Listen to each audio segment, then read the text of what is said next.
Hello दोस्तों, कैसे हो आप। दोस्तों कुछ खुशी भी और कुछ गम भी। आप सभी जानते हो कि अब की बार का जो यूजीसी ने नेट की कट ऑफ रखी है, जो हिंदी सब्जेक्ट की यदि बात करना चाहते हैं तो हिंदी सब्जेक्ट में जो परसेंटाइल दी है, इसको लेकर सभी स्टूडेंट असमंजस की स्थिति में है कि मैम हमारी, मेरे पास कमेंट आ रहे हैं, मैम हमारी कट ऑफ क्यों नहीं डाली गई, हमारी परसेंटाइल क्यों डाली गई है, ये परसेंटाइल का माजरा क्या है, ये सब कुछ क्या है। बहुत अधिक संदेह जो है वो व्यक्त कर रहे हैं विद्यार्थी और सभी स्टूडेंट कि मैम हमारा पेपर बहुत अच्छा हुआ था, फिर भी हमारा जो जेआरएफ नहीं हो पाया है।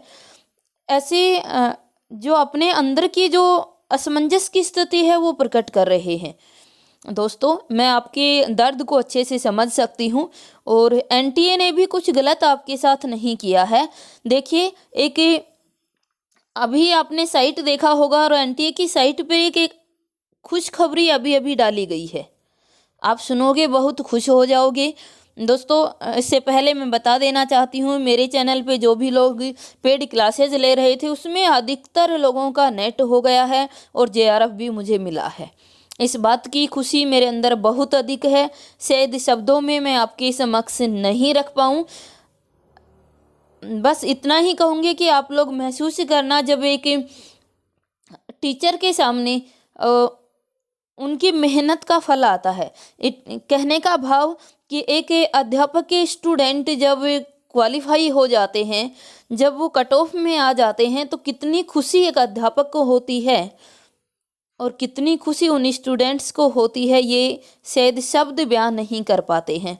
तो दोस्तों आज मैं बहुत खुश हूँ और आप सभी को बार बार मैं धन्यवाद करना चाहती हूँ कि वास्तव में मेहनत करने वाले आप हैं। मैं सिर्फ गाइडेंस दे सकती हूँ, मैं सिर्फ आप एक पहल आप लोगों के लिए कर सकती हूँ, लेकिन वास्तविक मेहनत तो आप लोगों की ही होती है।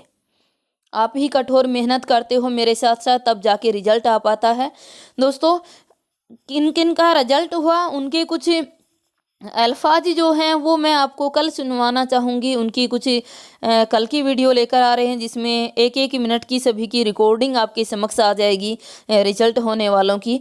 आज जो वीडियो मैं बना रही हूँ ये इस खुशखबरी को लेकर बना रही हूँ कि वास्तव में आपका दिल खुश हो जाएगा। एनटीए ने हमें बेशक समझ न आया हो कि कौन सी परसेंटाइल है, कैसे दिया गया है।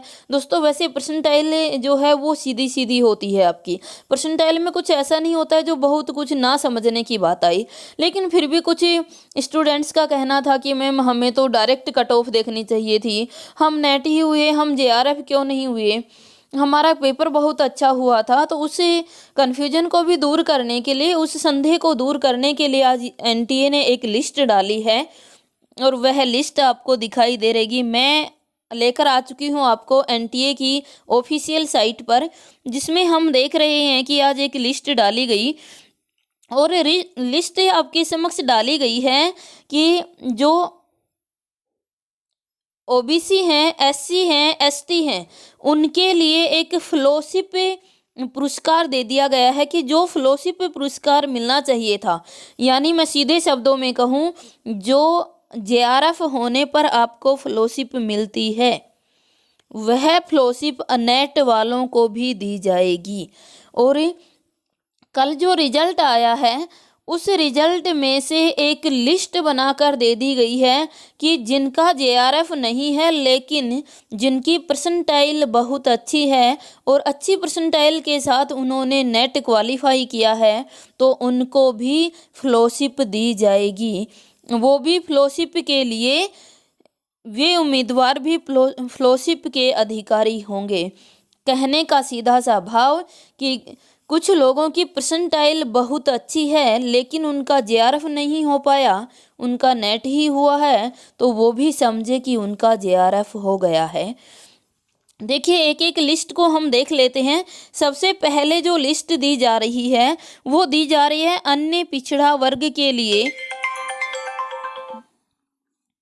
दोस्तों दी जा रही है, देखिएगा, सॉरी, एक फ़ोन कॉल बीच में आ गया था। तो देखते हैं हम सबसे पहले कि यूजीसी नेट जून 2020 अन्य पिछड़े वर्ग के लिए फेलोशिप के पुरस्कार के लिए उम्मीदवारों की सूची ये दिखाई दे रही होगी। अगर इस सूची को हम खोलते हैं तो यहाँ एक पीडीएफ डाउनलोड करने के लिए बोला गया है। ये पीडीएफ जो डाउनलोड है इसे आप ओपन कीजिए। जैसे ही आप ओपन करते हो तो एक तरफ आपके एप्लीकेशन नंबर दे रखे हैं, दूसरी तरफ आपके रोल नंबर दिए हुए हैं। इस लिस्ट में जिस जिसके रोल नंबर और एप्लीकेशन नंबर हैं, समझ लीजिएगा उन सब का जेआरएफ हो गया है। नेट होते हुए भी इनको फेलोशिप दी जाएगी, ये फेलोशिप के अधिकारी बनेंगे, इन सब का जेआरएफ ही होगा। नेट है लेकिन फिर भी इनका क्या माना जाएगा, जेआरएफ ही माना जाएगा। और इन्हें जब पीएचडी के लिए ये किसी भी यूनिवर्सिटी में अप्लाई करेंगे तो इनको जेआरएफ ही माना जाएगा और इनको सीधी फेलोशिप की जो हमारी अवधारणा है उसमें सम्मिलित कर लिया जाएगा। तो दोस्तों, ये ओबीसी की लिस्ट आपके समक्ष आई हुई है।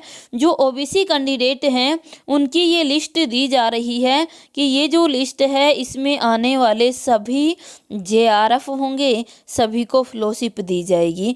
इसी प्रकार से हम थोड़ा सा ये सभी देख लीजिएगा किन किन के नंबर इसमें आए हुए हैं और किन किन के जो ये कहें कि एप्लीकेशन नंबर है, रोल नंबर, दोनों चीज़ें यहाँ डाली गई हैं। तो ये सभी जो ओबीसी में हैं इनका जेआरएफ क्वालिफाई ही माना जाएगा। अब थोड़ा सा यदि हम बैक में जाते हैं तो आगे हम देख लेते हैं, ये था पिछड़ा वर्ग। उसके बाद हमारे समक्ष दिया गया कि अनुसूचित जाति के छात्रों के लिए, जो अनुसूचित जाति के छात्र हैं उनके लिए भी आप जैसे क्लिक करेंगे तो ये पीडीएफ डाउनलोड हो गया है।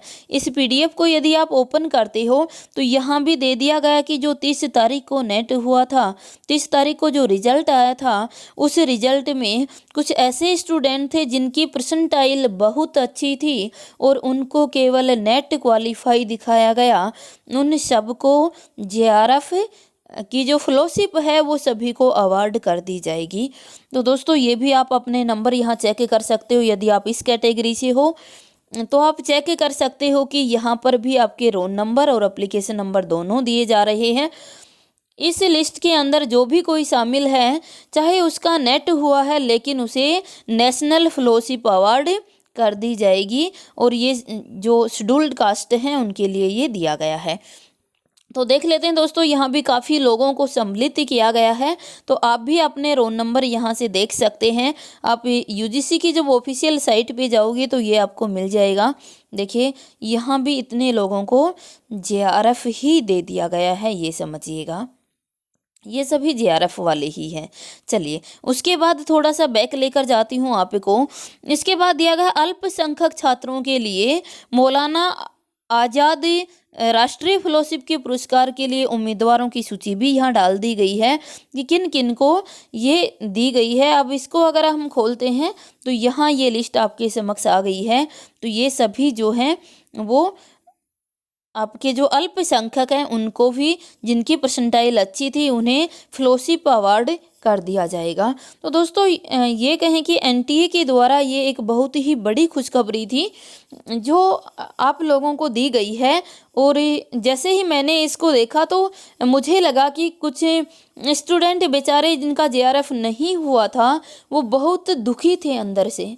मेरे पास फ़ोन कॉल भी बहुत आई कि मैम, हम सोच रहे थे कि हमारा जेआरएफ हो जाएगा लेकिन केवल हमारा नेट ही हो पाया।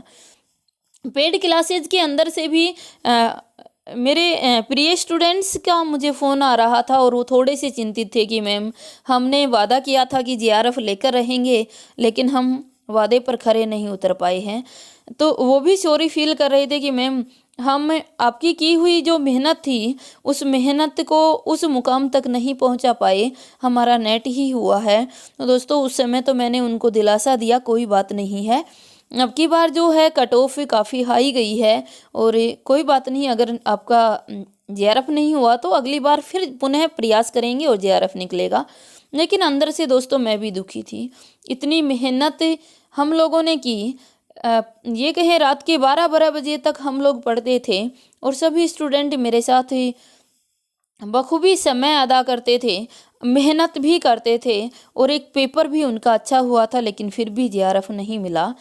लेकिन जैसे ही ये न्यूज़ हमारे समक्ष आई, वैसे ही दोस्तों हम भी खुश हो गए कि क्या वास्तव में जिनका जेआरएफ से जो लोग वंचित रह गए थे और उनकी परसेंटाइल बहुत अच्छी है, तो उनको जेआरएफ अवार्ड यहाँ कर दिया गया है। तो दोस्तों ये खुशखबरी आप तक पहुंचानी थी और आशा रखती हूँ ये सभी को बहुत ही अच्छी लगी होगी। तुरंत सभी अपने नंबर इसमें देखें, एप्लीकेशन नंबर, रोल नंबर यहाँ देखकर अपने फेलोशिप यानी अपने जेआरएफ जो अवार्ड आपको होने वाला है उसे प्राप्त करने की खुशी को महसूस करें। दोस्तों ये जानकारी आपके लिए थी। और ये चलते चलते आपसे कहना चाहते हैं कि दोस्तों वास्तव में यदि जानकारी आपको अच्छी लगती है तो वीडियो को लाइक भी कर दिया करो, इतना तो बनता है भाई। मैं इतनी मेहनत आप लोगों के लिए करती हूँ, तो इतना आपका भी बनता है कि हम इसको ज़्यादा से ज़्यादा अपने दोस्तों के पास शेयर कर दें और ये वीडियो को लाइक भी कर दें। और दोस्तों अभी पेड क्लासेज अगले बैच के लिए हम शुरू करने वाले हैं। जिसको भी पेड क्लासेज लेनी है वो मेरे नंबर मैं यहाँ स्क्रीन पर आपको दे रही हूँ। नंबर हैं 94 670 75 600।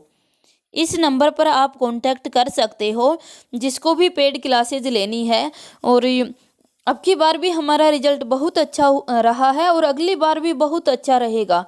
हम इससे भी अच्छा करने की सोचेंगे। हाँ, जिन बच्चों का रह गया उनके लिए मैं खेद भी व्यक्त करना चाहती हूँ और मैं ये उनको कहना भी चाहती हूँ कि सच्चाई है आप लोगों ने उतनी मेहनत नहीं की जितनी मेहनत इन क्वालिफाई करने वालों ने की है। ईमानदारी से आप अगर अपने अंदर झाँक कर देखेंगे तो वही था, किसी ने लास्ट टाइम पे क्लासेज छोड़ दी या किसी ने रिवीजन नहीं किया या फिर कुछ लोगों को नुकसान भी हुआ है कि उनकी तैयारी अच्छी होते हुए भी उनका पेपर अच्छे से सेट नहीं हो पाया। तो कुछ ऐसा भी हुआ है, तो उन लोगों से भी कहना चाहेंगे आप हताश मत होइए, आप निराश मत होइए। जब हम एक कमरा बनाते हैं तो थोड़ा सा समय लगता है और थोड़ी सी मेहनत लगती है, लेकिन जब हम मंजिल बनाना चाहते हैं तो उसके लिए हमें मेहनत भी अधिक करनी पड़ती है और समय भी अधिक देना होता है। तो पुनः अपनी तैयारी के लिए आप तैयार हो जाइएगा और पुनः लग जाइएगा तैयारी में। कोई बात नहीं, एक बार अगर असफलता मिली है तो हमें सफलता भी मिलेगी। और दोस्तों हर जो असफलता है उसे हमें बहुत कुछ सीखने को मिलता है। तो दोस्तों जो कमजोरी हमारी रही उसे आप देखिएगा और ये फिर आगे बढ़ जाइए। और जिन लोगों का नेट जेआरएफ हो गया है उनको मैं बहुत बहुत धन्यवाद देना चाहती हूँ और उनके साथ मेरा आशीर्वाद है और वो भी लोग और आगे बढ़ें और अपनी लाइफ में बढ़ते रहें। जहाँ भी मेरे मार्गदर्शन की आवश्यकता हो मैं आप लोगों के लिए हाजिर हूँ। जितना भी मार्गदर्शन आप लेना चाहते हो, जहाँ तक मैं देने के योग्य हूँ, मैं आपकी पूरी हेल्प करूँगी और आप लोग आगे सदा आगे बढ़ते रहें। धन्यवाद।